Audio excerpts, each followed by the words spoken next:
और सीधा चलते हैं हरियाणा के मुख्यमंत्री मनोहर लाल खट्टर क्या कुछ कह रहे हैं, सुनते हैं। ये और आयोजन करिए।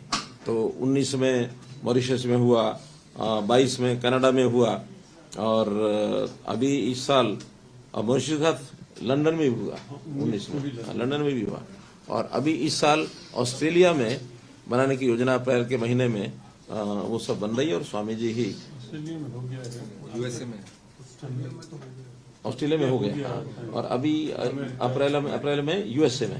हाँ, तो यूएसए की ओर से निमंत्रण है। उस नाते से अब जहां जहां भारतीय मूल के लोग हैं वहां से निमंत्रण खूब आ रहे हैं। श्रीलंका की ओर से बड़ा अच्छा निमंत्रण है। श्रीलंका की ओर से, तो ऐसे बाकी देशों से भी धीरे धीरे करके जैसे आगे बढ़ेंगे तो उस नाते से जरूर ये विश्वव्यापी एक संदेश गीता का ये बनने जा रहा है। तो इस बार जो 8वां उत्सव ये होगा, इस समय महोत्सव, और 7 तारीख से इसकी शुरुआत होगी। जैसे पहले एक सरस मेला लगता है जिसमें आर्ट्स एंड क्राफ्ट्स के नाते, शिल्प और सरस इस नाते से बहुत से कलाकार अपने अपने प्रोडक्ट्स को, कृतियों को लेकर के वहाँ आते हैं। तो उनको वहाँ स्थान भी है, दुकानें हैं, वो सब दी जाती हैं, उसका एक सिस्टम है। 700-800 के लगभग वहाँ दुकानें हैं, उस पर वो आते हैं लोग, उसमें आना जाना शुरू करते हैं, बहुत सी अपने उपयोग की चीज़ों को खरीदना भी शुरू करते हैं। कुछ सांस्कृतिक दृष्टि से, कुछ अलग अलग प्रदेशों की उसमें जब चीज़ें आती तो हमारा उनका एक कल्चरल संबंध भी बनता है, जुड़ता है। तो वो अभी 7 तारीख से शुरू हो रहा है, 2 दिन के बाद, और 24 तारीख तक कुल मिलाकर के सारी चीज़ें चलेंगी। मुख्य जो ये उत्सव है 17 तारीख से शुरू होगा। 17 से लेकर के 24 तक वो जो 8 दिन हैं उसमें बड़े कार्यक्रम सभी होने वाले हैं।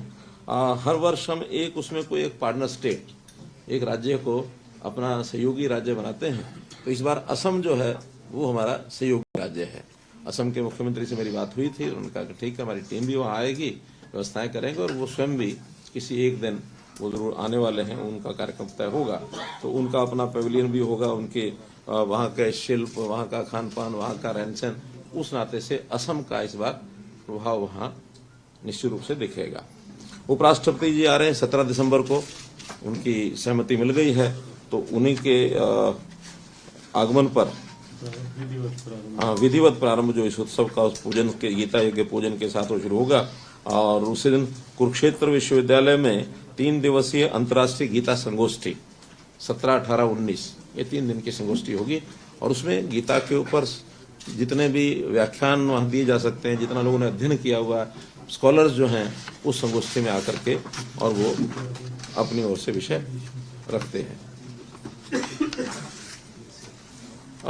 हरियाणा का जो अलग से एक पैविलियन बनता है हर बार, इस बार भी उभरेगा।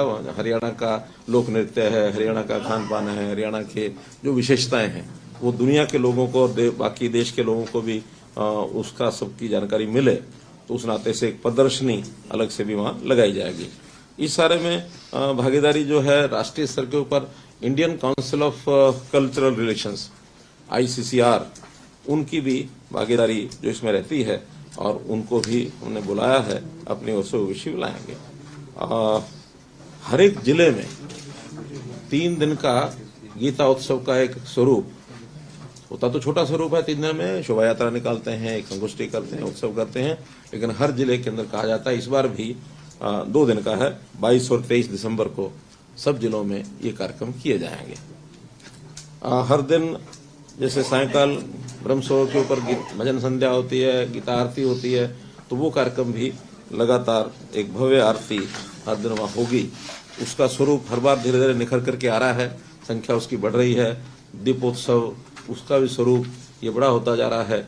तो ऐसा शाम को एक अच्छा कार्यक्रम हर दिन होता है। 22 दिसंबर को वहाँ पुरुषोत्तमपुरा बाग में संत सम्मेलन हर वर्ष होता है, तो इस बार भी 22 तारीख को संत सम्मेलन होगा। जितने देश भर के संत हैं, विदेशों से भी कुछ लोग आते हैं, उनका एक सम्मेलन वहाँ रहता है, स्कॉलर्स भी आते हैं। और संतों की भूमिका समाज में क्या हो, समाज के सुधार के लिए, समाज में जो फैलती कुरीतियां हैं, बुराइयां हैं, उनको दूर करने के लिए, जैसे हमने इस बार संतों से निवेदन किया था, पीछे 5 मई को स्वामी जी भी उसमें आए थे, बाकी लोग भी, हमने हरियाणा में विशेष तौर पर नशा मुक्ति के लिए आह्वान किया था। और मुझे बड़ी खुशी है, संतों ने, सब ने कोई ना कोई किसी न किसी रूप में इन कार्यक्रमों को अडॉप्ट किया है कि हरियाणा में नशा कैसे रोक सके हम। ये खास करके जो मादक पदार्थों का सेवन, ड्रग्स, इसका एक बहुत बड़ा प्रचलन ऐसा होता जा रहा है।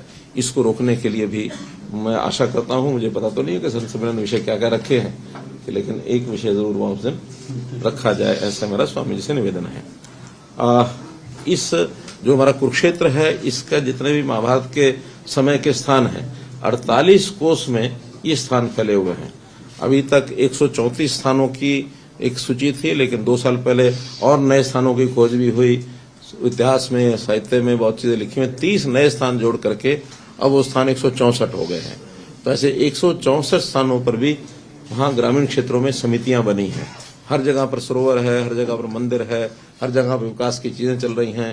केडीपी के माध्यम से बजट कुछ जो इनको देते हैं, ये भी जहां आवश्यकता होती है वहां निर्माण कार्य कराते हैं। तो उस दिन उन सब 164